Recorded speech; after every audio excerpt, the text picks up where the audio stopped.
एक बार एक पंडित जी ने एक दुकानदार के पास 1000 रुपये जमा कर दिए। उन्होंने सोचा कि जब मेरी बेटी की शादी होगी तो मैं यह पैसे ले लूँगा। कुछ सालों के बाद जब बेटी बड़ी हो गई तो पंडित जी उस दुकानदार के पास गए, लेकिन दुकानदार ने स्पष्ट इनकार कर दिया और बोला, आपने कब मुझे पैसे दिए थे? बताइए, क्या मैं कुछ लिख कर दिया है? पंडित जी उसे दुकानदार की इस हरकत से बहुत ही परेशान हो गए और बड़ी चिंता में डूब गए।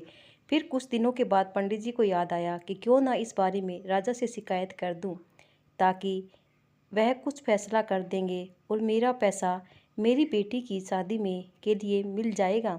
फिर पंडित जी राजा के पास पहुँचे और अपने प्रयास सुनाई। राजा ने कहा, कल हमारी सवारी निकलेगी और तुम उस दुकानदार की दुकान के पास खड़े रहना। दूसरे दिन राजा की सवारी निकली। सभी लोगों ने फूल मालाएं पहनाई और किसी ने राजा की आरती उतारी। पंडित जी इस दुकानदार के पास खड़े थे। जैसे ही राजा ने पंडित जी को देखा तो उसने पंडित जी को प्रणाम किया और कहा, गुरुजी आप यहाँ कैसे? आप तो हमारे गुरु हैं, इसलिए इस घोड़े पर बैठ जाइए। वह दुकानदार यह सब देख रहा था। उसने भी राजा की आरती उतारी और राजा की सवारी आगे बढ़ गई। थोड़ी दूर चलने के बाद राजा ने पंडित जी को घोड़े से नीचे उतार दिया और कहा कि पंडित जी हमने आपका काम कर दिया है, अब आगे आपका भाग्य है।